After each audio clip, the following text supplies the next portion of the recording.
Excellent. I just want to welcome everybody to 43 Division's CPLC meeting. We've got a very full room today. As Peter has just taken great pains to explain, we just don't want to go around the room for the reason of the recording. Just for your information, we're actually reaching out and touching through this meeting about 2.5 million people. People that we're actually interacting with is about 560,000 people are interacting with us, which is why we're changing the format a little bit. We realize that we are reaching a lot of people with good information, and we want to make sure that that product is as good a product as we can make. So if you do raise an issue, if you do want to raise a community concern, please give us your name and the area that you represent. And it doesn't have to be a representative. You don't have to represent an area to speak. You could be assistant of 43 Division and want to raise an issue, and that is just fine. You just ask that you identify yourself so that for the minutes we can reflect accurately who is raising an issue. So welcome to everybody, and I'm just going to go straight now to Joseph. Joseph Harvey is one of our CPLC members, and we're going to be doing a presentation. So Joseph. All right. Well, good afternoon, everyone. I hope you had the opportunity to vote today in the Ontario election. If you didn't, polls close at 9. So please, all those watching on the on this live stream too, please, polls close at 9. Your vote matters. It counts. Now, I'm very excited to stand before you today to present an award along with the 43 CPLC and the Toronto Police and the community. You know, I'm excited because this award, the name, we came up with it this year. It's called the Student Empower and Engage Award. So the C Award. And it's going to go today to a TDSB student and also a TCDSB, the Catholic School Board student also, who both live in 43 Division, who are very involved with their community and their schools, with officers in their schools also. So one reason why I'm extremely excited is because it started off as an idea. We were speaking in the CPLC meeting early January about the visioning, and I know all you have your respective organizations, and you sit down at the table sometimes, and you, well, almost every time, and you have a vision. You set a mission, you set goals, and you want to see them through. Well, it's been 6 months, and here we are, actually being able to follow through and see this happen. And this is community at its finest. You know, this is brainstorming at its finest. This is people who thoroughly care about the next generation. So it was an idea, and then we got to see it in action, and it became extremely successful. And you know, it was with the right guidance, and also definitely under the leadership of Superintendent Ben. And you know, the police, the businesses, the schools, the youth, the parents, and the various community organizations all came together to raise funds for this cause. I want to shout out Sir Wilford Laurier and also Jack Miner Senior Public School for allowing us to host these fundraisers at their schools. You know, the parents gave money to their kids to be able to see the basketball games that we had. The Toronto Police, you know, we didn't see Randy, our community engagement wash and a little, no. But every time I have to. But you know what? The parents gave money, entrusted money to their kids to pay to come in to see this lunchtime or after school. It was a partnership between us and the schools, and they took half the funds and raised for their fundraising. We took half the funds for the CPLC for the bursary that we're about to give away. You know, the businesses. I definitely want to thank the businesses. Good Life Fitness, McDonald's, the TD branch bank right over there, and the Shoeless Joe's. These are all located at Morningside, and specifically right now, they all couldn't make it today, but the owner and operator of McDonald's up at Kingston and Lawrence, who supported this initiative, is here. Terry, thank you so much, Terry, for being involved.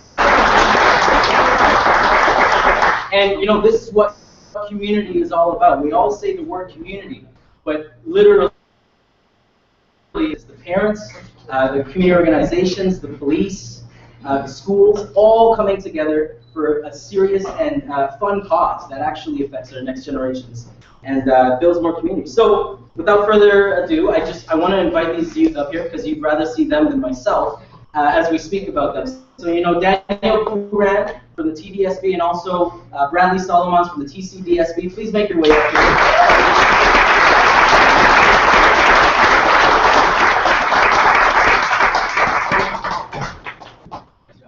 You know, speaking from my phone, have a little speech here, but we're going to hear from them very shortly. I do want to invite also the SROs that are in both of these schools. There was a little switch with Borden throughout the years, but they were both able to collaborate, and we decided that PC Arsenal was also going to speak. So PC Stinson, Dave Stinson from the Pope John Paul, Blessed Pope John Paul. Actually, it's Saint Pope John Paul now because he became a saint, right? Saint John Paul. Saint John Paul II.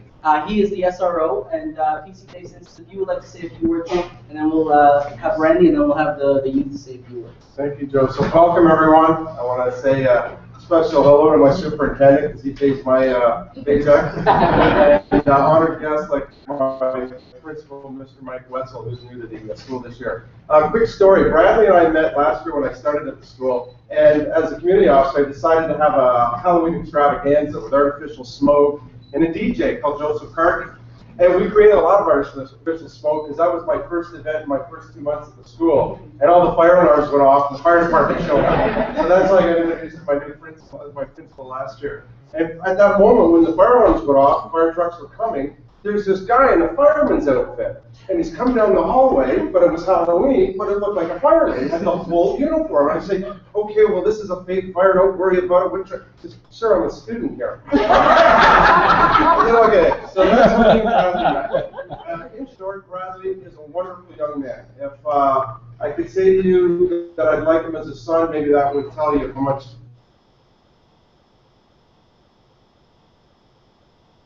He's not high maintenance. He's very low maintenance, and he helps people. He's actually, in a sense, a bit of an introvert, too. He's kind of shy, but you don't really realize it for all the things that he does, like winning the DJ of the Year a few months ago through, again, the For Life Foundation. So I just want to say thank you for giving Bradley this honor because you picked the right person.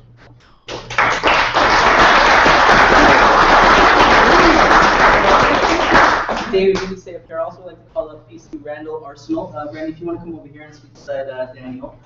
Randy and PC Minogue, who's back there, he didn't want to make his way up, but he's enjoying himself from the back, the view. But they shared the experience of being an SRO with this awesome guy, but Randy's going to speak. Thank you very much, Joseph. This was kind of a last minute thing for me, but it didn't take me very long to think of what I was going to say about Danny Pourin. I've known you for just over 4 years now. My first impressions are everything. And as a police officer in a school in Scarborough, there's you have a lot of you might get some attitude from quite a bit of the students, especially when they don't know you. It's our job to work past that. Daniel, right away, I didn't get that from him. He was open, he was inviting, he was willing to speak to me. I watched him work with Joseph and with other police officers, and I seen him as with our DJ program. And I got to say something. I don't know if he wants me to say this, but he wants to be a police officer in the future for Toronto Police. So I'd be very proud. Yeah. I would be very proud to see you as maybe my boss one day. You never know. But if that comes to pass, then I'll definitely be there for graduation, and we'd be honored to have you. So that speaks volumes about your character. So thank you. We're on a time limit here, but you know what? The most important time is to hear it from them themselves. They brought their parents here. They're here to support them. So you know what, Daniel, you can go first. Just say a few words about your experience, and then we'll have Bradley, and then we'll invite the co-chair, Marilyn Hodge, also superintendent, staff sergeant, and also inspector to take a quick picture and present the award, and with the parents also. But Daniel. Well, I want to thank Randy for giving me this award, and also want to thank Joseph for having me in the For Life Foundation. And being in the For Life Foundation made me a better leader. And as Joseph and Randy saw, this leadership grown in me. So for 2013, they gave me an award for being the 2013 Toronto Police DJ of the Year. So I just want to thank you guys for it. You got it. I'd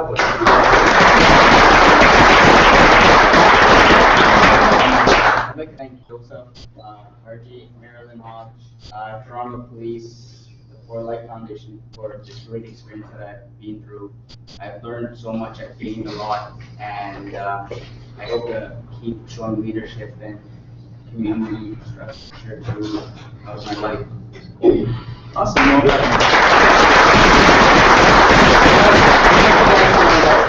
this room, all these are leaders in our community. You guys live here, you play here, you go to school here, hopefully you start working here in this building too, you never know. But these are your supports, these are the pillars in our community, and they're gonna uphold you guys also. But Superintendent, Co-Chair Marilyn Hodge, could you please come up here also? And Staff Sergeant Terry Toms from McDonald's, please do come up here also. Mr. Wetzel from Pope, please do make your way up here. And Inspector, please come up. We want to present these awards.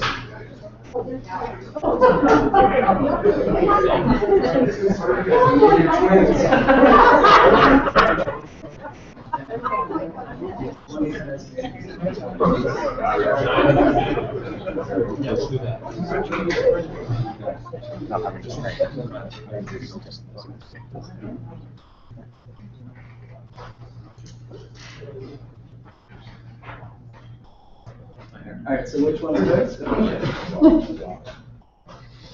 Awesome. This is Scarborough Snap, so hopefully we make it July this year.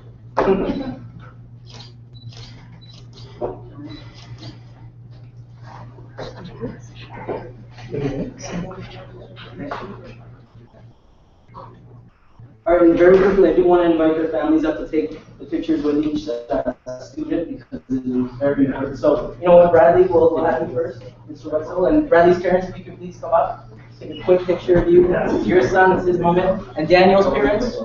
Awesome. And we'll wait to see that. Thanks, bro.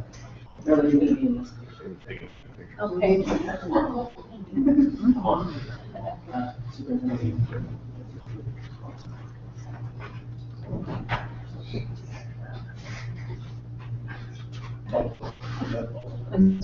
Okay, are we ready? Okay, yeah, you're in this one. Okay, ready? You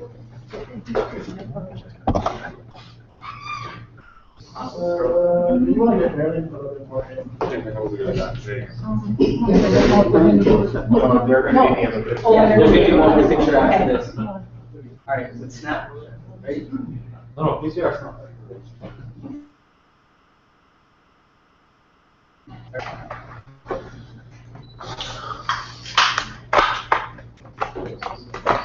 Awesome. Now we'll do one with Bradley.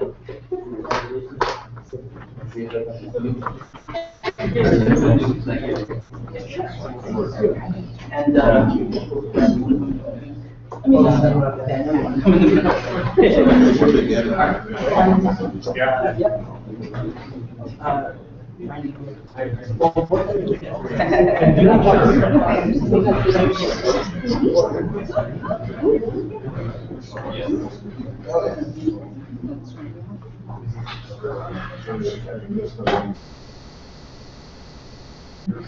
okay, one more.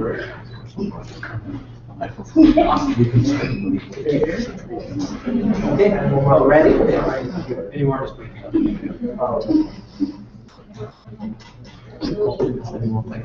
Awesome. And I do want to say that the money that we raised was about $1,000. So we're splitting that between the two youth and the two school boards. So $500 each. Bradley.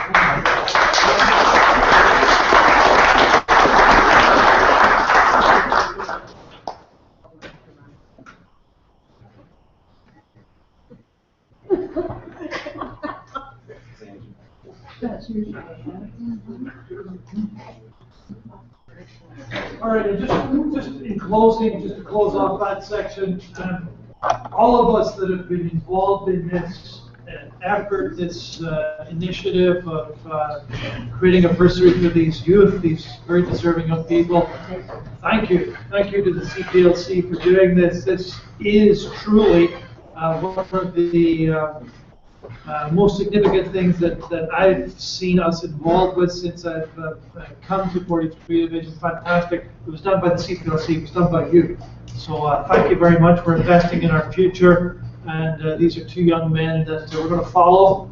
We're going to see how you do as you progress through your lives, and we're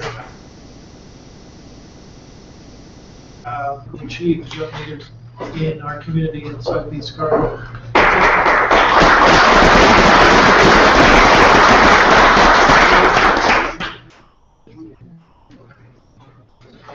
And It's my pleasure just to give one more presentation before we move into the meeting proper, and that's to Arnold.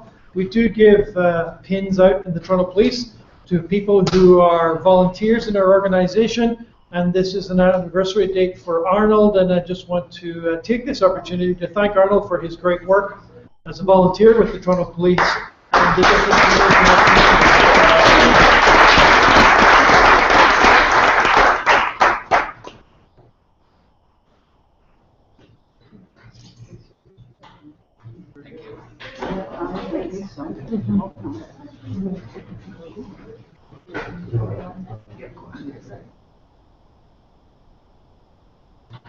Thank you, everyone. You're free to remain here. I'd like to have you stay. If you have to go, then please do. And thank you very much for coming. So we're going to start into our regular meeting items. And first off is Tracy Smythe, who will start off with the crime statistics. Hello, everybody. For those of you who don't know me, I'm Detective Constable Tracy Smythe. I'm the crime analyst here at 43 Division, responsible for tracking crime trends kind of thing. And every month, on a monthly basis, I present our crime stats to the community as well as our membership. So we'll start with just a description of sometimes how I do the tracking.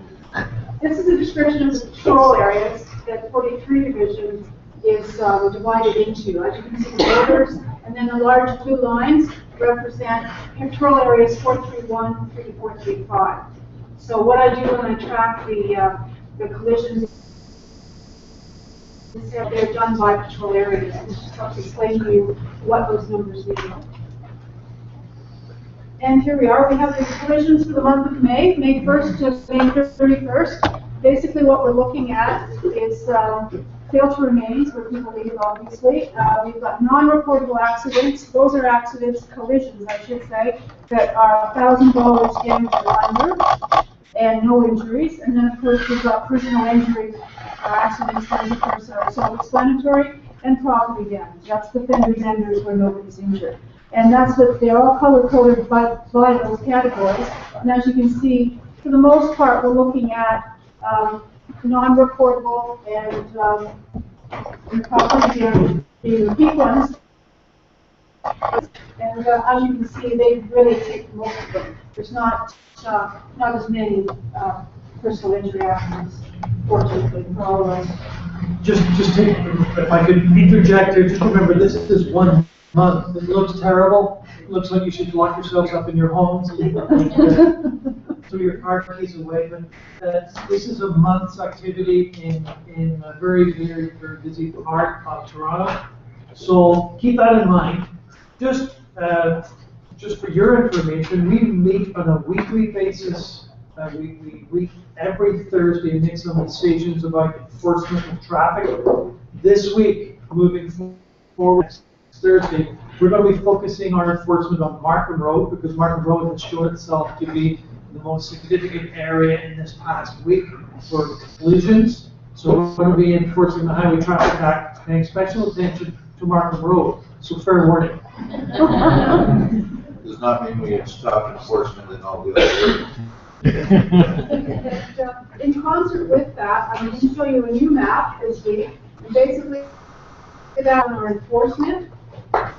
So here we now have the capability to track where our officers are giving tickets out under the Highway Traffic Act or other statutes. And as you can see, we track those along with the collisions. Now, unfortunately, to give you an accurate amount or an accurate rendering, this is from May 29th to June 5th. So it is a couple of weeks old, but this way you get the accurate picture. And as you can see, that particular week we had a lot of issues along Lawrence. The week before, I should say, we also had issues on Bellamy Road, and you can see where we had a lot of enforcement. Kingston Road as well, and the red dots obviously are the collisions, and the purple squares are that overlap in many cases are the enforcement areas. So sometimes we get criticized, especially in the media where we can't really defend ourselves. We get criticized for fishing holes. I ask you to look at the map. The red dots are those areas where there are collisions, and the purple squares with the circle in them are where we do our enforcement. We target where the collisions are taking place because our commitment is to public safety. So where public safety is jeopardized through aggressive driving, those are the areas that we target with our enforcement. And it is accurate. We'll move on, unless anybody has questions about this map being new. Okay. Our next map represents the areas over the month of May, and these are broken down by the control areas I described earlier. And as you can see, the colors. We did have an issue. We had an issue down here in the bottom end. We also had an issue up here. And I'm glad to say that both 41 Division and 43 Division have made arrests in regards to many of these break-and enters. And our stats actually, because even last week, we have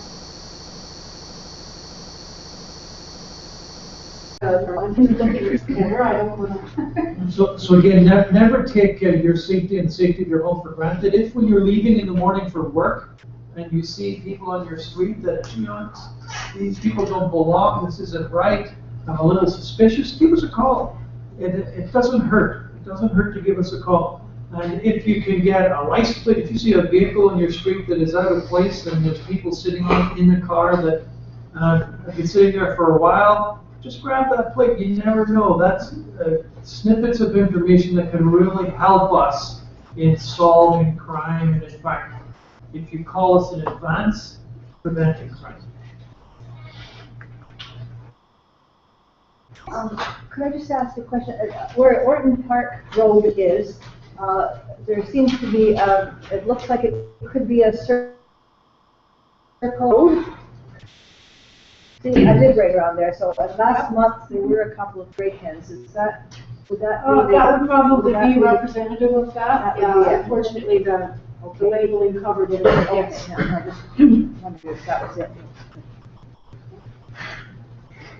Alrighty, and our next map reflects the robberies. Once again, the month of May, and once again by patrol area. And you can see there's been a bit of an issue down around here, which hopefully we've addressed. We did make a couple of arrests. We also had some issues up in the top end, and we made some arrests in regards to that as well.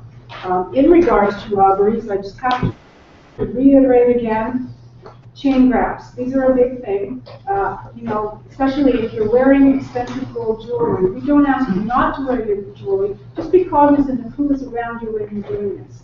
People are always looking for opportunities, and just be aware. If you see something that doesn't look right or doesn't feel right, then you know what? Go into a store or find somewhere that you know is populated so that you won't be a victim of one of these crimes. I'd also like to say that some of these also represent cell phone robberies. I'm glad to say that those are starting to go down because we have the new it's been brought out. So fortunately, we're seeing a much better improvement in those kinds of robberies. So, do you want to add anything, sir? No, it's just the vast majority of the chain grabs that we're seeing are those culturally significant gold necklaces in some of our communities, and we're concerned that as we head into the warmer weather, when those sort of winter coats are coming off, that gold jewelry is not exposed, and we become a target for those that would prey on you as a community member. So just be very cognizant, as Tracy said, of your surroundings. If you're getting onto the elevator in your building and there's someone in that elevator that you don't know, maybe just wait until the next elevator comes along. Just be careful of your surroundings. And if you have a choice, and if you feel free to exercise that choice and not wearing it, then that sometimes may be a wise thing to do. In certain cognizant of surroundings. Yeah, and I'd also like to add that in some cases what has happened is people have unwittingly let people into their building, in an apartment. So if you see somebody you don't recognize who wants access to the building, make them buzz themselves in, don't let them in. And you may actually prevent yourself or another person from being victimized. Okay. As sorry, a suggestion, if you see anything suspicious in the neighborhood, you should call. it depends on the circumstance, and it's hard for me to give you an exhaustive list. But those of you who, like yourself, you're very familiar with the crew, Peter, if you see something that is of a concern to your neighborhood that is going on and that it's if you'd like us to have a look at, contact us at 42 Division. If it's something that sort of puts the hairs in the back of your neck up, if something's wrong here, I think there's a crime's going to take place, 911 is the fail. If you feel that it's an emergency, I think somebody's breaking into homes here, 911 is the call. If you feel, okay, there's a car parked in my street, I'm really not comfortable with it, I don't know what's happening, call 2222, so 416-808-2222, let us know about it, and when we have time, we will send a car by. So 911, if you, the sort of spidey senses are going off the hair in the back of your neck, something's going to happen here, I don't like it, 911. If it's a concern that there's a car in place here, I don't know why, call 2222 or call us at the division and we'll have a look. Thank you.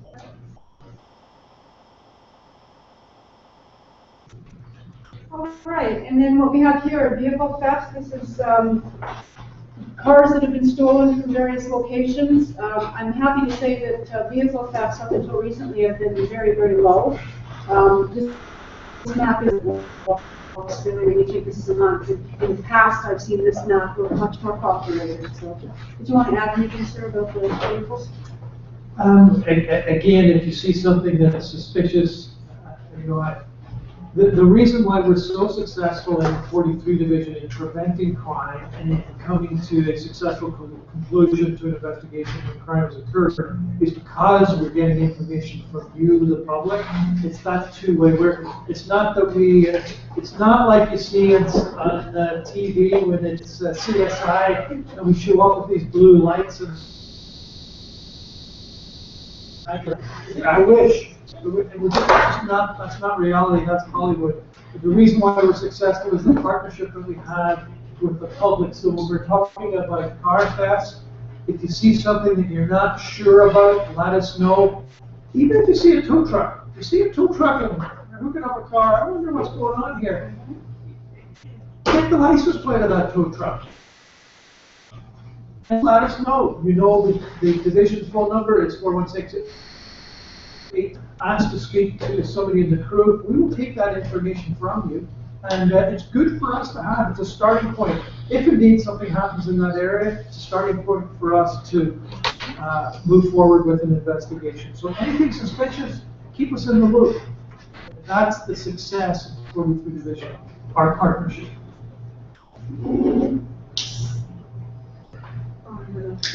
Question. Okay, and this brings us to the stats for the year to date. Basically, last year compared to this year, where we stand. And as you can see, there are a few items that are up. Sexual assaults are up 9%, but quite often this is due to the fact that they weren't always reported. There's more knowledge out there, there's more reporting than there has been in the past. Are down, I'm happy to say. I guess we're not having some car fights, perhaps. And robberies are way down. Although we look at the map and we see all these robberies, they actually are down 38% at the end of May over last year at this time. Now, unfortunately, break-and-enters look a little high here. However, we have made numerous arrests, as I said, and I know that we're working with York Region, Durham Region Division to address these problems. So I'm hoping we'll see a trend downwards. We'll see. And then auto thefts are up just a little bit. And then theft overs are up about 25%. And theft overs are basically thefts over $10,000. So. But just be aware when you're looking at percentages, for example, the theft overs, we're actually only talking about 3 single events. So the percentage is 25% above, but in fact it's only 3 additional occurrences to this time last year. So small numbers, big percentages, it can be deceiving. I have to apologize, I didn't follow it. My apologies for not doing it. Yes, Tracy, the sexual assault, what nature would that be? well, that's anything that's construed as a sexual assault. That can be anywhere from inappropriate touching to an actual. So it could be on the street with somebody, Yeah. students or whatever? Yeah. We haven't had, correct me if I'm wrong, crime management team. We don't have at this moment in time any concerns for the public with respect to somebody that's out there committing stranger sexual assaults. That's not occurring in our region right now. The vast majority of the sexual assaults that we've had are in schools, where you have young men who are perhaps a little bit clumsy in their actions to try and woo a girl and go a little bit overboard in their behavior. And the girls are now appropriately saying, hey, that's not right. Don't touch me. And it is a sexual assault. So that's where probably most of our problems lie right now. And so we don't have any stranger on stranger events happening right now on our streets, which is a good thing. No, that's what I'm concerned about, the street Yeah. level. That's not what this is. No. That's good. And I have to say, last year at this time, we didn't have as many of those assaults that the superintendent was talking about, so. And then just last of all, I wanted to talk about some crime trends that are occurring. I know I've talked about this before, but there seems to be a few new scams out there that I want everybody to be aware of, and please tell all your friends and associates and relatives about this. One of them involves a gentleman calling people and saying that he represents Bell 5, and saying that it's now available in your area. He gets all your information, says that a confirmation will give him all your information, including your driver's license number and, basic personal identifiers, and all of a sudden, you never get a return phone call. This one particular person called Bell and said, look, I was just talking to a guy and he never got back to me. And sure enough, Bell had never sent anyone else to that area. So if you do get phone calls from people asking for information, just tell them no. I'm going to do my own thing and call Bell yourself. Don't take a phone number from them on the phone. Actually call Bell yourself and verify. Another one is hot water heater sales. I know that our inspector experienced this just within the last week. People come into his door and trying to see his hot water heater, and quite often what they'll do is, especially with the elderly, they'll get them to sign off on it. And next thing you know, they're getting bills that they don't realize they have. So, or they'll get a brand new furnace or a brand new hot water heater, and they can't afford it. But their signature's on this piece of paper. So, another two very respectable looking gentlemen came to my door saying that they represented a company by the name of Simply Green, and that they were working with the Ontario government to make sure that all air conditioners were efficient. And as such, they needed access to my air conditioner. Well, you can imagine what I told them, and I asked them to leave my property, politely, and looked them up on the internet, and sure enough, there was no contact information. There was a website, but there was no contact information. There was no way to send an email, because I wanted to complain, because they were fairly aggressive in their tactics. And my concern is that I have a lot of elderly neighbors, and they might have made their way into your house. They certainly didn't do mine. So be aware of that. I'll finish up here. Ketchup bandits, you might have heard about this many years ago. We've talked about distraction on rise in Toronto, where basically you'll be in a food court or a mall, and all of a sudden somebody points out that you've got ketchup. You can spray with ketchup. And under the guise of helping you clean that ketchup or whatever off you, somebody else will steal your wallet or purse or identification. So do be aware of that. There's been a number of those occurrences in the last week or two. Not here in 43, I'm glad to say, but in other places in the city. And the last thing I wanted to talk about, and then ask the superintendent to elaborate a bit, was we actually just completed a project that was initiated here at 43 Division involving juvenile prostitution. And it was called Project Gov. It was extremely successful, and I thought that the superintendent might like to elaborate a bit on that. Again, this project highlights the positive.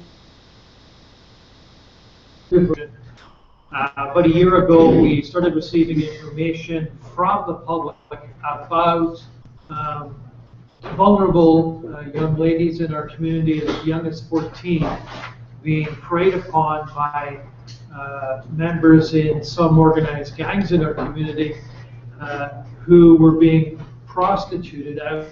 And they're actually being moved around the GTA. They were sometimes being taken down to Niagara Falls, taken to the airport strip where you get lots of hotels, and they were being prostituted out as young as 14. So we started gathering as much information as we could. We brought this to the attention of sex crimes downtown. We worked with them. We gave them some of our people, worked with them on a project for a year, and then last week we brought that project to us of 10 people, two are still outstanding. So it's good. It's not this problem. It's a real problem in our community. Our young girls are being preyed upon, especially those that get into the system, as I would call it, where perhaps they are part of their award of the state. They're in some of our homes, our children's aid society type situations where they've been removed from a home. They're now at wards of the state. They are really vulnerable kids. So if you have information about young people that you feel are vulnerable and may be being taken advantage of, let us know. Because what we have done will not stop it. It will continue. So we do need to continue that partnership with the public and get that information so we can act upon it and continue to arrest these men that are taking advantage of our young girls. So it's a serious issue. It's not going to end, but at least we've done a little bit in 43 Division to at least get the message out there in the public, get it into the public eye, and it's a real problem. It's a real problem in our society. In Canada today, we have 14-year-olds being prostituted, and there's a market for it. So, and all of us men out there, let's look internally here, and shame on us. Shame on us. There is a market for that in the GTA. But anyway, a great project. A lot of hard work went into it by all of the men and women of 43 Division. There was a couple of our detectives that went downtown and worked with sex crimes, and a fantastic end result. And the project formally is over. Our enforcement has not stopped. Instructions to our officers are the same as they were before the project ended. We are still actively looking to help these young ladies in those positions and chase the offenders and pursue it. It won't finish.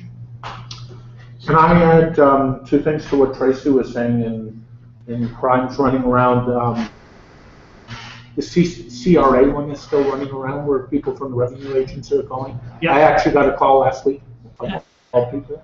And the other one that's right, this is the old Microsoft scam again, where people are calling saying, let me take a look at your computer, and basically it's a call center out of India. Tracy, I go so far as if somebody calls me from the bank or even the police department, I think you should be asking for their number, but through switchboard, if you want to call them back and actually deal with them. I refuse to take anywhere. And that just does enough for the time. So. Thank you. No problem.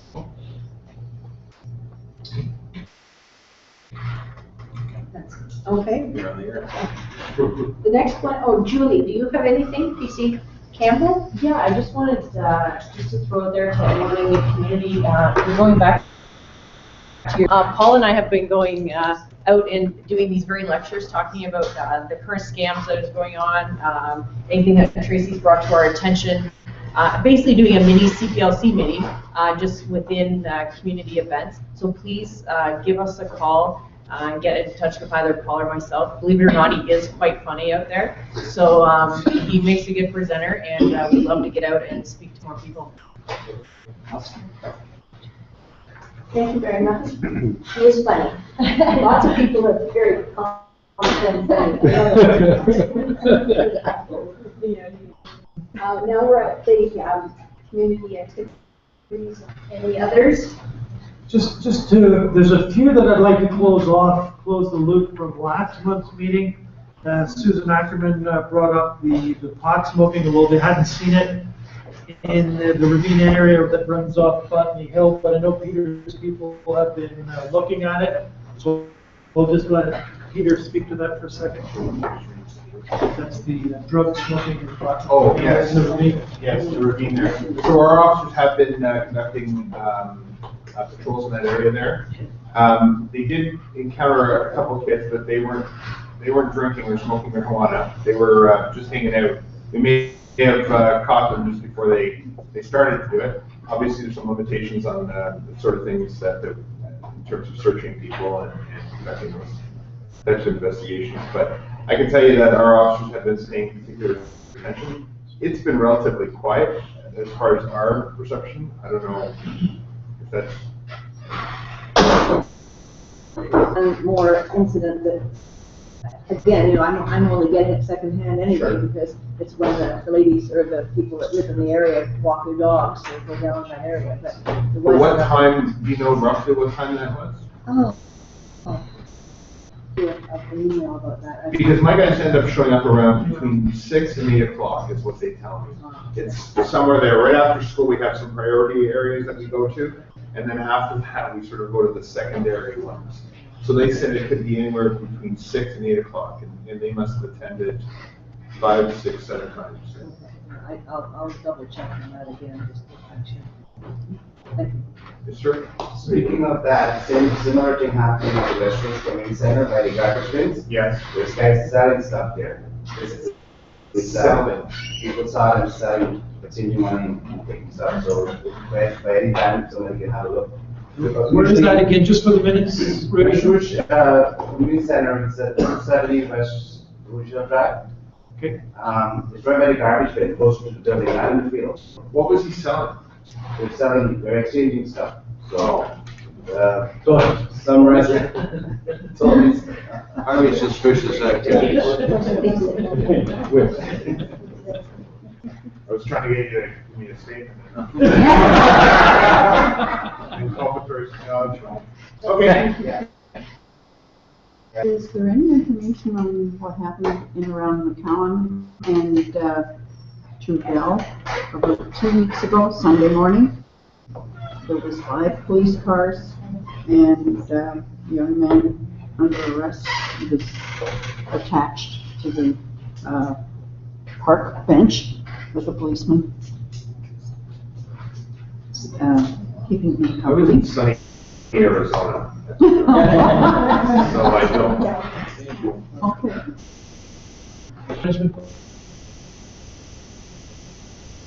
Answer to that one before the meeting ends. Thank you. Yes, sir. Yeah, I'm here from the Cornell area, more from the Lawrence area. We've had an increase in vandalism and drug trafficking in the area, especially by the youth, and it's not just throughout the day, during the day as well over the weekend. There's a ball hockey court that we've been using, and they vandalized that one. They tear the fence apart almost, started a fire there.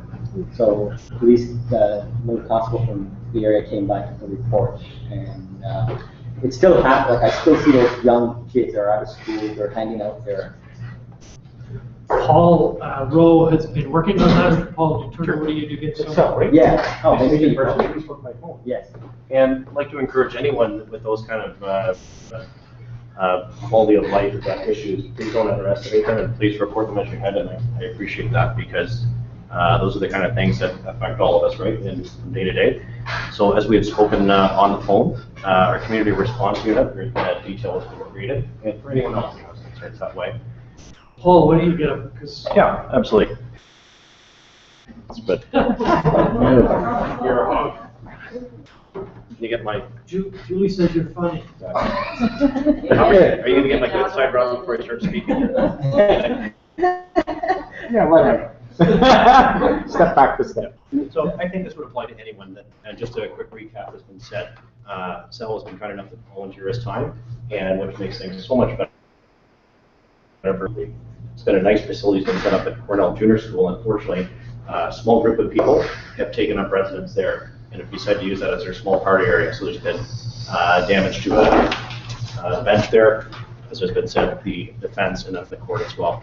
I'd like to start by just complimenting Susan Bannister, if that's okay, who is here representing Councillor Ainsley's office. I know she appreciates being centered out, but with so many of these things, and we've talked about not being able to arrest our way out of a problem, That's certainly going to be a component, but it's multiple organizations working together, and we often appreciate their help.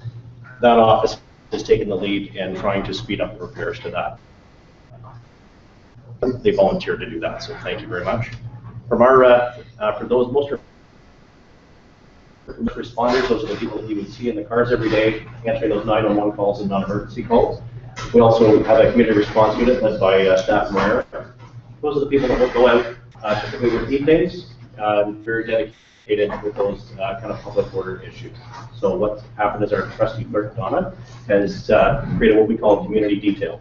So they will come in every day through their sergeant, and those would apply to anyone that's coming in. Instead of being chasing those calls on the radio, which is certainly respond to, they would make a point of going and investigating those people. Charges were appropriate, education were appropriate, might be criminal, might be non-criminal, might be trespassing, but all those things working together will certainly are on top and action is being taken. Please encourage your neighbors, as we were discussing. We don't want this in this little silo, and it's not fair, as much as we appreciate you, to have to take on that burden of being a conduit for all that information. They need to either phone into the station if it's a pattern, or if it's something in progress, 808-2222, or 911. So there is the patterns are great at the station, the things in progress. There's a whole set of checks and balances happen when you phone into the radio room. First of all, there's someone that's dedicated there that will take that information 24 hours a day, 7 days a week. Our station is open, but someone might get called away for a moment or something. Secondly, when that call goes through, they are trained to answer certain questions and pull out certain information. Thirdly, it's recorded. So there's a nice record of things going on. There's a whole bunch of good things happen. And finally, that creates a pattern, and people like Tracy can analyze that and find at certain times of day. If you're saying it's all over the place, eventually, over a period of time, we would see a certain pattern that start to emerge. It might take a while, but there'll be a reason that's pulling them back. And then one of our bosses can allocate the resources most properly to get that, okay? It's a very long way of saying that we are doing something about it. Please none of you give up for what you might think is an insignificant issue, because it is important to us, okay?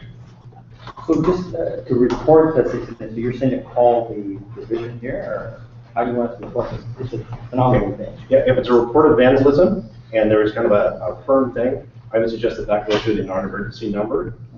The other thing can actually is there's something now called the Citizens Online Report Entry at Toronto Police, Ottawa.ca, or just Toronto Police.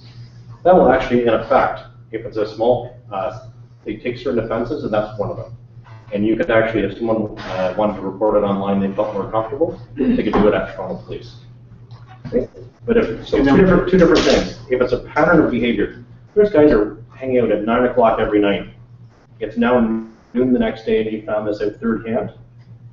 Let the crew know, provide information for them. There's somebody that's sitting there right now and they're lighting a fire. 911 or 808-2222. If it's an in-progress radio room, if something's happened, on the less serious side, but it's a pattern of affecting quality of life, going to the crew. And I guess the way that we look at it, when people call the police, there's two things that they like to see happen. It's solved right then and there.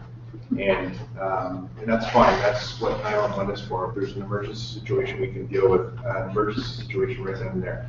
What our unit is focused on is trying to solve that problem on a long-term basis, because we realize one time isn't going to do it. And that's really what I think Paul's getting at. Is a good lesson for everyone to just report on an ongoing basis, so that we can develop those patterns and see what they are. Deploy our precious resources to where they really need to be. But yeah, that kind of engagement is very, very important, and we appreciate it. Thank you. Just to make sure we're on the same page, so what you're saying is that if they see anything suspicious in that same location, they should keep calling you locations? That's right. Is that what you're saying? And when you call, you'll speak to either myself or Paul or Julie. You'll have somebody that you will be able to pass that information on to, so we can create a community complaint, and we can keep adding to it and refine our response to it, so that maybe we're going there 6 to 8, but really we need to be there at 9:30. We're trying to address the problem, but maybe we just need to refine it somewhat, and we can work together to do that. Yeah. Sir, you have a question? Yes. Francis Wolf with the Gilbert Community Association.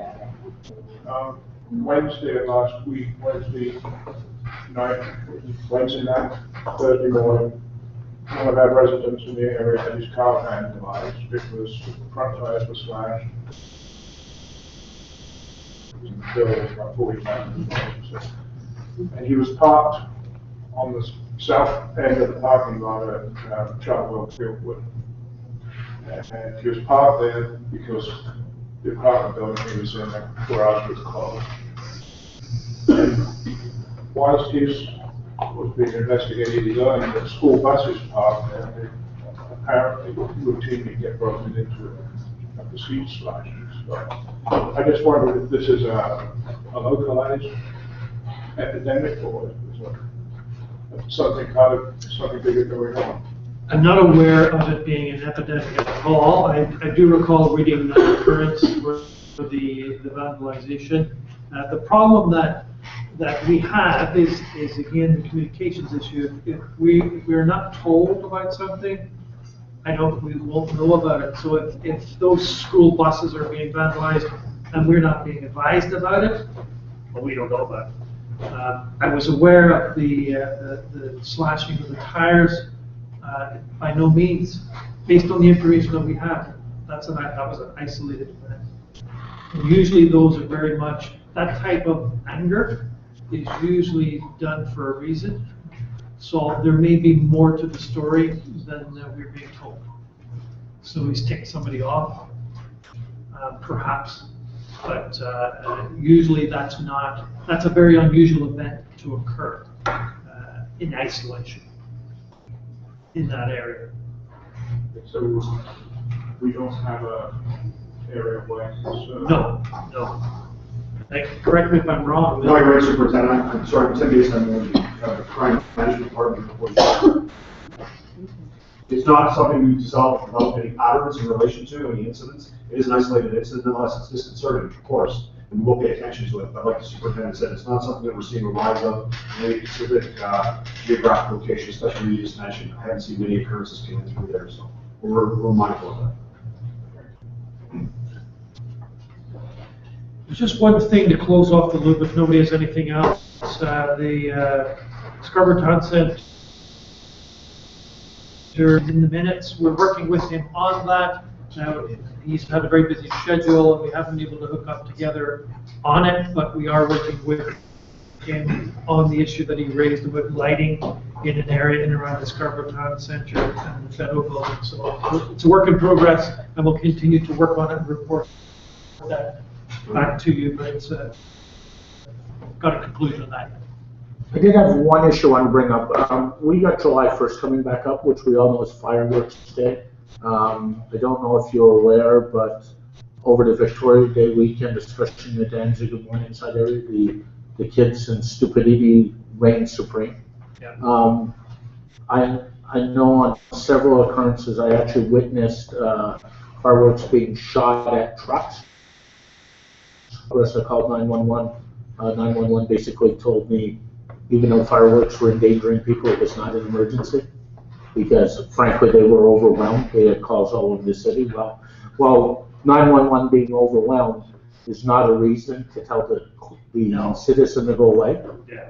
I actually had a firework shot at me in the midst of it all. And is there anything we can do with July 1st coming up? And I know it's a resourcing issue, I understand, to try and We're going to address this. It's not silly. I think you've all recall seeing media exposés about kids chasing each other with fireworks, and you realize obviously this is a national thing. And, Inspector, my concern was too is there was packs of kids. It was 50 and 60, and so you have a safety issue. You're out walking, and I see packs of 50 and 60. Not diminishing the actual concern there. I'm saying it's not specific to that area. And everybody, especially the police, are well aware of the propensity for fireworks and their misuse over that particular holiday. Yep. And again, the city doesn't have the resources to do it, but we are obviously well aware of the potential up there, and we're hyper vigilant on those days. preferably going to organized events and where the fireworks are controlled, and hopefully there are adults of more senior nature or youth. But the bigger issue is, you know, to be diplomatic, it's not up to 911 to say, no, we're overwhelmed, and say that, and we'll get to it when we can, instead of saying, you shouldn't be bugging us. I mean, there's a big difference in how it's all in because what happens is, I know better, but if a citizen has got issues with the police, calls 911 and reports that crime, what happens the next time, and the next time, and the next time? They don't call. That's a valid point, and we'll certainly pass your concerns along to our radio room. In fact, as you know, our former inspector here, Bernadette, actually works there, so we've got the in over there, as so to speak, so we will contact Bernadette and pass that concern along to her. But maybe something else that we can do and should do is put something on our Facebook page with some of the key numbers that you can call at the division, so bypass the radio room for those types of nuisance calls that, as you put, I mean, they're very dangerous. We could see a collision. I could have seen 4 fires that night in my back parking lot that collisions, if they're firing them in trucks on the roadway, we can, I mean, the consequences of that could be very, very serious. So our crew and our neighborhood safety officers are out there every evening. They work 24/7. So we will get some of the key numbers out to you. I'll put them on our Facebook page.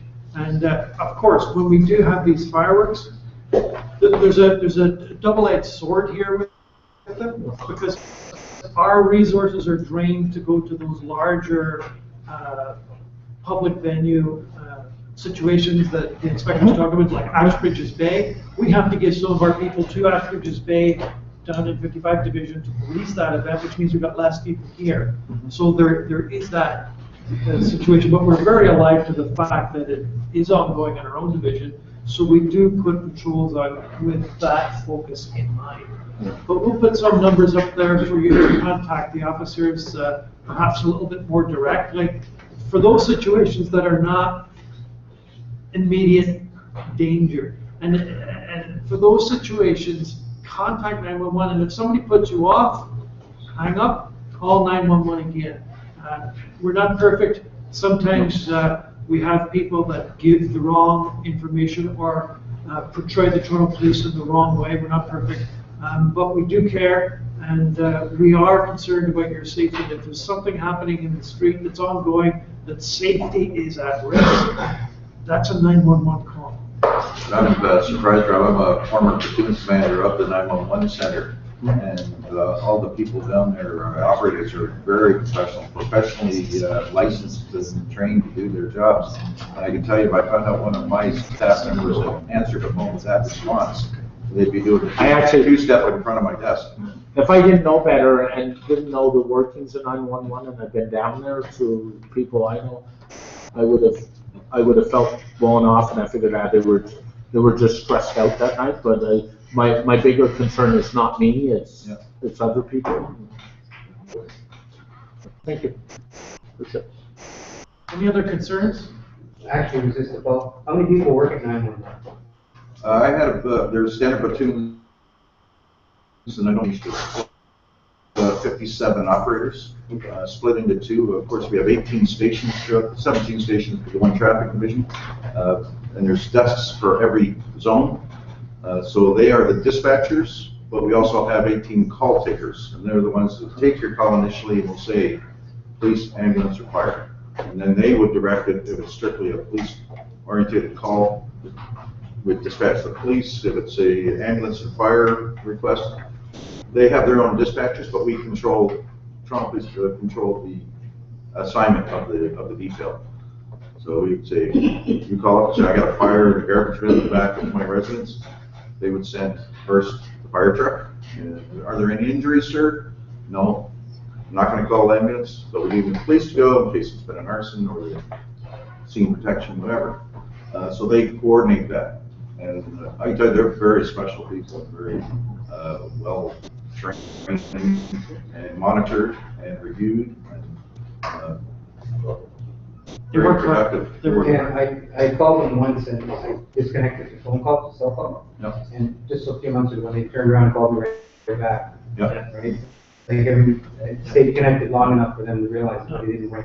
They're great people, work hard. We field over 2 million calls a year to our reviewer, 2 million calls a year. So you can imagine the volume they're dealing with. Hundreds of thousands of those are pocket dials. So it's a smartphone that's in your pocket, and for whatever reason, you set off a 911 call and you don't know it, it's in your pocket. So if you've got an ability to lock the keys in the key buttons on your phone, do so. Stop those false calls coming in, because last time I looked at the data, it was about 200,000 of those a year. Really? Pocket dial. And we have to do exactly what you said. We can't just ignore it. We have to call that person back to make sure everything's okay. So it requires a reaction, even though it is a totally false call. Anything else before we go to Randy?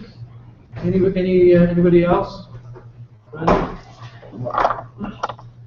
Good afternoon, everybody. I'm not a funny guy like Paul Rowe, but I'll try to do my best. I'm 43 Division here, and I just want to say, I'm going to read off everything that we pretty much have done since the last. I show up at a lot of these events. I see lots of comments on Facebook and my own personal Facebook and Twitter, which I use quite a bit. I see a lot of comments that I'm here and there and I'm everywhere. I just want to state, before I talk about what we're doing, I show up at a lot of places because it's my job as a community engagement officer, but it's not just me, it's a partnership. Myself, Paul Rowe, Julie Campbell, and all the other officers that work in the division. It's definitely not me. You may see me the most because I'm at the events and it's my job, but it's certainly a partnership. So let me just go on about.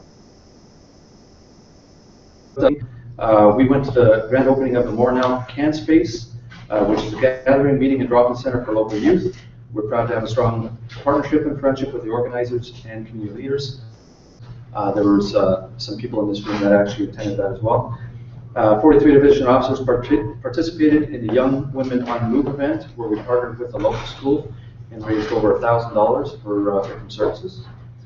We took part in the second annual So You Think You Can DJ Showcase with Joseph Karji and the For Life Foundation and heard no more. Thousands of people were there. Thousands of people actually saw that event online, and thousands of people saw it online. 43 Division officers, we filmed a self-peer exploitation video with the Toronto Police Sex Crimes Unit and Victim Services to deal with the rising incidents of harassment, suicides, and cyberbullying because of online transactions, usually referred to as sexting. And that video is now being shown in school boards all across Ontario, and also to some foster homes for foster parents who have to go through training. We took place in National Aboriginal Day 2014. We're happy to have strong ties with our Aboriginal community. I posted a video on Facebook, which you can actually see Inspector Ardittle dancing a little bit towards the end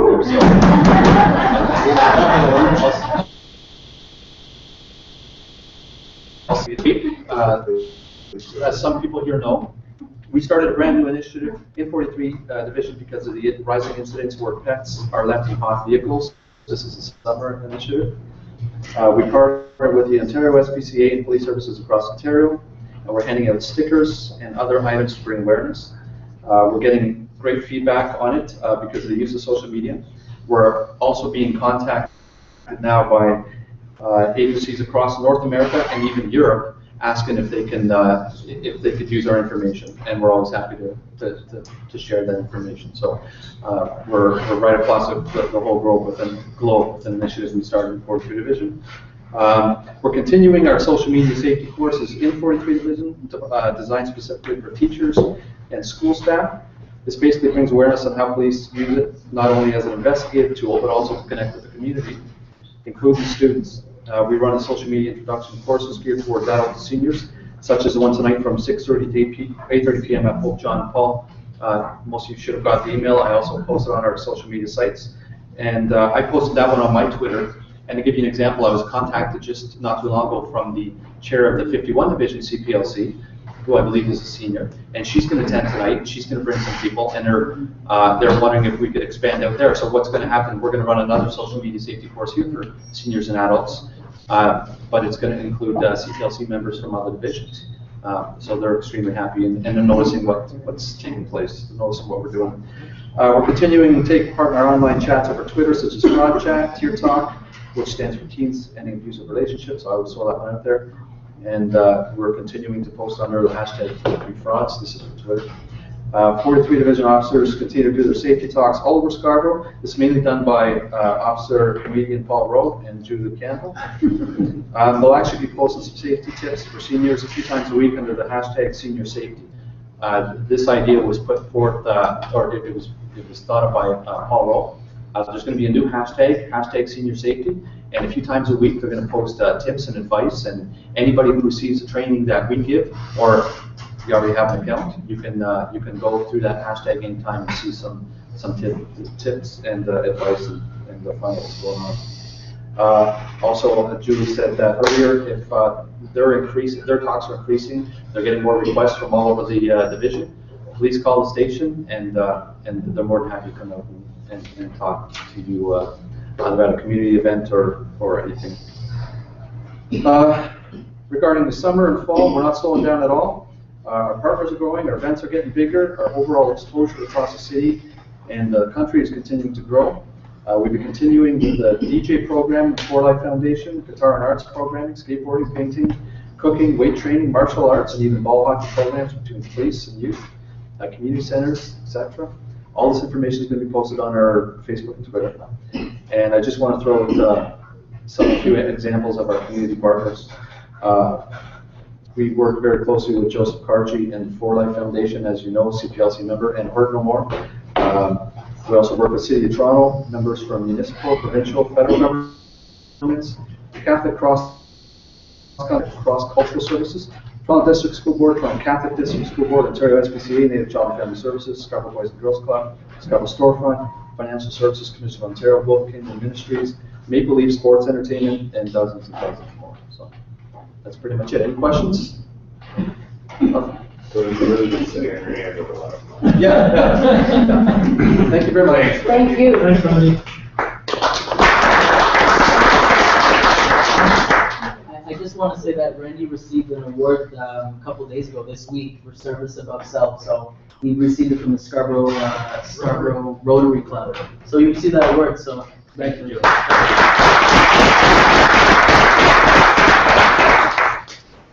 Okay, yeah, Randy does great work for us here at 43 Division, and he was recognized, and Julie properly so. It was great work that goes on, and it's a team. It's a team of great folks who do great work. One of the initiatives that we have taken on this year, it's been on for about a year now, is called Neighborhood Officers. Quendy, who was here earlier, is a partner with us on that. These neighborhood officers are assigned to a specific neighborhood under a division, and they never leave that neighborhood. They're there when they're working. They're in that neighborhood. We're in partnership with Humber College on that, and Dr. Frank Travato is here today, and he's going to give us a brief presentation now on what stage we are at in that pilot. It's an exciting pilot. It was one that pioneered by Deputy Slowly. It's seen some fantastic results in our own division, and tangible. Let me point back to the statistics that we showed you, where we saw a drop in robberies. The vast majority of that drop in robberies is because of that neighborhood officer program, because we picked a neighborhood that was victimized specifically by that particular crime. We've spent a lot of time and effort in that area, and we're seeing some real tangible results. And I'm just going to hand over to Dr. Travato now to speak. Thank you very much, Superintendent.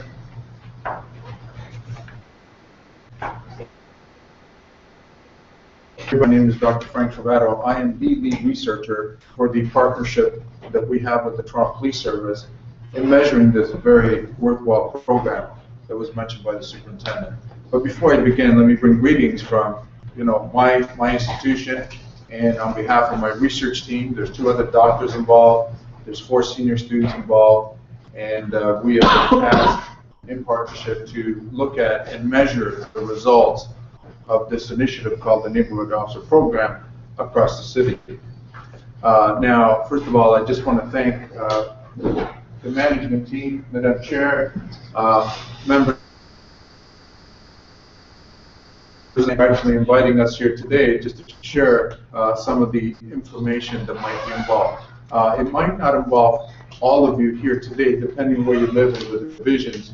But basically, and before I get into the tactical or the actual issues involved and how we go about measuring, I just wanted to take it back a step. And from what Superintendent said, this initiative has been undertaken in England for the last 15, 20 years. They have really mastered the neighborhood officer program in a big way. There's actually 22,000 neighborhood officer programs working in various areas in England. The program shares many similarities with a lot of the good work that happens here in Toronto. For example, community policing, you saw the neighborhood, the engagement officer, you see a lot of various different officers doing functions within the community. This is just another approach. The neighborhood officer program is just another approach to give voice to those communities that perhaps are at risk, to engage in more, or I believe this division, and just my observations being here and watching how everybody's engaged is not going to be too difficult of a task for us to actually start measuring. Because if you are the true representative of your community and the rest of your community is engaged as you are, then this is a really good functioning division. Thanks to the management team and everybody else involved, with the division. So, in terms of context, why did the Toronto Police Service need a neighborhood officer program? In terms of context, Toronto, you may or may not know, has over 200 crime prevention and enforcement strategy programs targeting youth crime, adult crime, and general crime across the entire city. I don't know if you were aware of that, but they're extremely effective. If you look at just the measurement of crime rates have been dropping over the last decade or more in a very sizable amount. However, when general population surveys are conducted of the community, in research speak, we see what's called an inverse relationship. And what does that mean? Simply put, what it means is the more effective the police are in doing what their job is, the less satisfaction the communities feel. So as you can see, there's a disconnect. Why is it that these programs are so effective and they're doing their jobs, what they should be doing, but there's some kind of community feeling of satisfaction that is trending the other way? Now, there's many, many reasons, not all that have to do with the police itself. However, one of the strategies by command and the police service was to introduce this approach to have complete dedicated officers in these targeted neighborhoods that have been selected by the police for a variety of reasons, and then to give greater voice, to enhance public safety, to enhance public trust, and hopefully community satisfaction, community trust, and confidence towards their own police service starts to what their competency is, which is extremely effective in doing their job. So those are the goals of the actual project. And over a year, this program was initiated in 2003, from 2013 to 2014, and now we're going to measure to 2015 May. We will find out if any of these target goals have actually been achieved. We need to have an independent source other than the police telling the public by the way, we are effective, we're doing a good job. Well, okay, but I think the public sometimes asks for, but how do we know? How do we actually measure this? What are you measuring? Who are you measuring? So this is where the institutions come in. So we're an outside institution that's coming in, and then we're going to look at this very successful program on the surface, and we'll see exactly where we're at in terms of statistics. Statistics speak certain numbers. Do they explain? Somebody asked, the inspector actually made a very, while all these wonderful things were being done in this room, he looked at me and said, will your surveys measure that? Good point. Is it not? Can the survey achieve all information? No. However, we do have a comment section that, the people will feel free to fill out and to engage us. And it is also our responsibilities. This is why we've been going right across the city, looking at community police liaison. We're meeting with community events and everyone that we can in order to get just not the statistics, but what are the meanings behind these numbers. And we will make that interpretation together. Not just a bunch of academics outside not speaking to the community, because the whole goal of this is to engage the community to hear your voice, not to listen to us or not to listen to the police saying, hey, we're really doing a good job. We're actually going to get and give them the opportunity to respond back to us. Now, in terms of technicalities, the way it works is that we have selected, we can't survey every single community, every single population. In other words, 3 million people in Toronto. That is not feasible at all levels, financially, manpower-wise, and so forth. However, what we can do is take what we call samples. And perhaps if we choose the right samples, that it's an equal chance of representing the rest of the community, we will be able to get some kind of measurement. By the way, this is how they do the political, how they say, look, the Liberals are ahead by 3% and 5%. They have pictures. They have snapshots. It doesn't tell you the whole picture, but it gives you trends. And this is basically what we're trying to do with this particular study. We will sample 8 out of the 17 divisions. They've been selected very carefully on a criteria that's been developed by a lot of people, including the police, including the academics. We were trying to compare evenly divisions with divisions, the ones that could have the same. We don't want to, for example, measure apples to oranges. In other words, we can look at a community here in 43 division, with residential and dwelling houses, and then we can go and pick a community that's like the Scarborough Town Center.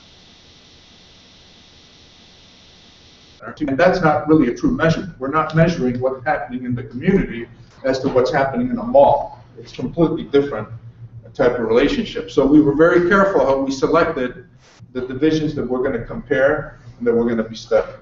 I want to say today that 43 division, the area that's been selected on the northern boundary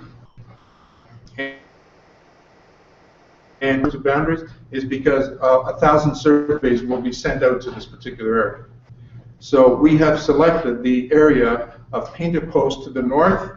We have Markham Road taken in Greenholme and Greencrest Court to the east boundaries. We have Eglinton Avenue as a south boundary of the quadrant we're going to look at within 43 division, and the western boundary is Bellamy Road.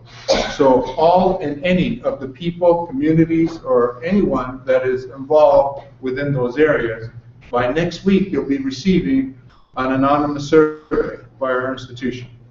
And all the instructions will be in that mail. There'll be the opportunity of you to enter a raffle. Take your time, it's 15 minutes to do this survey. Enter the survey, there'll be an envelope that you put the survey back in, self-addressed envelope. You send it back. The police will not touch it. They're not going to look at it. This is supposed to be an independent study on purpose, so it gives you confidence to know that what you say is anonymous. There's no identifiers. No one's asking for your name or your address. We're using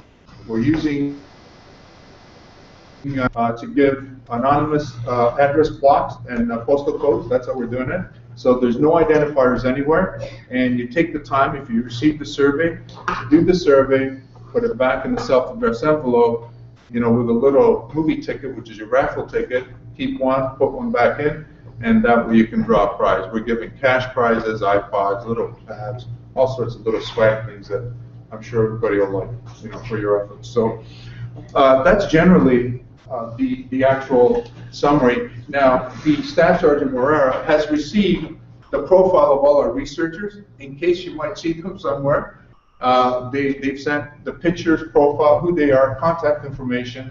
There's also a poster of what the study is. Basically, a little more information about what I've just said is included in the poster, and there's a pamphlet. All that has been sent to Staff Sergeant Morera. I understand he has the ability to email everyone within the division, so at least you will have all the information coming to you as much as you want. The superintendent also suggested that if we want, we can also make some available surveys at the station. Wonderful idea. I'm not sure how secure you feel in terms of being anonymous, but we will do that as well. You know, some people feel totally comfortable and might want to come here and do the survey and then send it back in a self-addressed envelope. So we'll make those arrangements.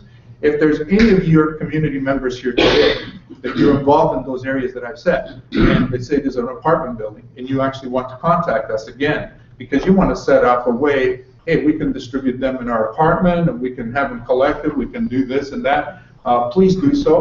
Again, all the contact information is with Staff Sergeant Morera, and I would truly appreciate if you have any ideas on how we can best deliver and collect these surveys. It would be much appreciated. At least we'll have at least a good empirical study. Any questions at all? I'm sorry I had to be very brief. I know the day's going on and I know the minutes are getting short. Any questions at all about our role? Thank you very much. Thank you, Doctor. I just want to wrap up this part of the meeting. Just want to thank everybody for being here. Randy, we didn't get on to Twitter. I don't know if there's any questions on Twitter. Questions, if there's anything that came in. Not a whole lot. We have a lot of retweets. And, I put a lot of the information that the Detective Constable Tracy Smythe put out. And it's just people accepting the information and want to know if that's from a while. So, excellent meeting today. It was really exciting at the beginning of the meeting to see the fruits of our efforts in raising money so we could give these young people, young leaders in our community a helping hand as they go on to secondary education. It's exciting stuff. We'll watch their careers. We hope to see at least one of those young men become a police officer in the future, and maybe even work in this division. But fantastic stuff, and it's everyone in this room that was a part of that. Special thanks to Marilyn and Joseph, who did a lot of the arranging for the fundraising, but it was beyond that. It's every one of the CPLC members that's part of that, and those who help. And I know some of you are not members, but you help us a great deal. And the last shout out I'd like to make before we shut it off is to Rob. Rob is out at many of our events. He's assisting us with the technical side of live streaming and video recording our events. Couldn't do it without him. We wouldn't be at the point we are today with our CPLC and with our outreach into the community without Rob and that partnership. So thank you very much. And with that, we will close off this part of the meeting. And we're going to